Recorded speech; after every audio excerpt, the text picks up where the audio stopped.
সস্তা কাপড় পরা মানে আপনি গরিব এমনটা নয়। মনে রাখবেন, আপনার একটা পরিবার রয়েছে। পরিবারের সদস্যদের দায়িত্ব আপনার ওপর। সমাজকে দেখিয়ে বেরোনো আপনার কাজ না। আঘাত খুব হিসাব করে করা উচিত, ততটুকু করা উচিত নিজে যতটা সহ্য করা যায়। কেননা আঘাত ফিরে আসে, আজ নয়তো কাল। তাই কাউকে আঘাত না করাই ভালো। মনে রেখো, কিছু রাস্তা তোমাকে একাই যেতে হবে। না থাকবে তোমার পরিবার, না থাকবে তোমার বন্ধু, শুধু থাকবে তুমি আর তোমার ছায়া। সুখ মানুষের জীবনে আসে অহংকারের পরীক্ষা নেওয়ার জন্য, আর কষ্ট মানুষের জীবনে আসে ধৈর্যের পরীক্ষা নেওয়ার জন্য। জীবন মানে জয় পরাজয়ের খেলা। ধৈর্য ধরলে তোমার জয় সুনিশ্চিত। জীবন তখনই সার্থক যখন তুমি জানো যে তুমি কি করছো, কেন করছো এবং এর উদ্দেশ্য কি। জ্ঞানহীন, কর্মহীন, উদ্দেশ্যহীন জীবন গবাদি পশুর জন্য, মানুষের জন্য নয়। যে ছেলে স্ত্রী সন্তানের ভরণ পোষণের খরচ জোগাড় করতে পারে কিন্তু বাবা মায়ের ভরণ পোষণ করতে পারে না, তাকে মানুষ বলে মনে করা বোকামি। পড়ে গিয়েছ, উঠে দাঁড়াও। তোমার পড়ে যাওয়াটা হয়তো কয়েকজন দেখেছে, কিন্তু একবার উঠে দাঁড়ালে পুরো বিশ্ব দেখবে। টাকা কোনো সামান্য বস্তু নয়। আজ যার টাকা আছে তার সব কিছুই আছে। সম্মান কখনো টাকা দিয়ে কেনা যায় না। এই কথাটা শুধুমাত্র বই পুস্তকের ভাষা।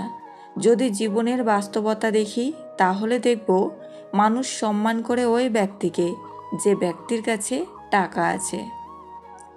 টাকা দিয়ে কখনো ভালোবাসা কেনা যায় না। এই কথাটা শুধু আবেগের কথা। যদি জীবনের বাস্তবতা দেখি, তাহলে দেখব টাকার কাছে ভালোবাসা মুহূর্তের মধ্যে বিক্রি হয়ে যায় অথবা হার মেনে যায়।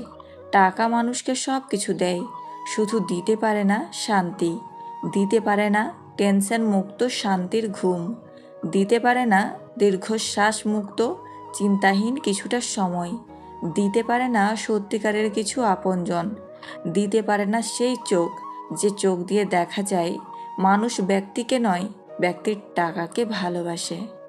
মনের মাঝে লুকিয়ে রাখা সাজানো ভবিষ্যৎটা যখন হঠাৎ করেই নষ্ট হওয়ার পথে হাঁটতে থাকে, চিন্তা ভাবনাগুলো তার সীমানা অতিক্রম করে ফেলে। মুখের মিথ্যে হাসিগুলোও তখন ক্লান্ত হয়ে যায়।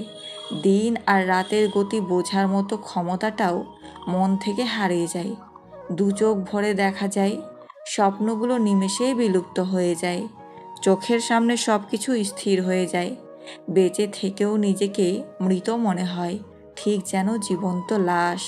কারো জীবনে কখনো কারো পরিকল্পনা মতো চলে না।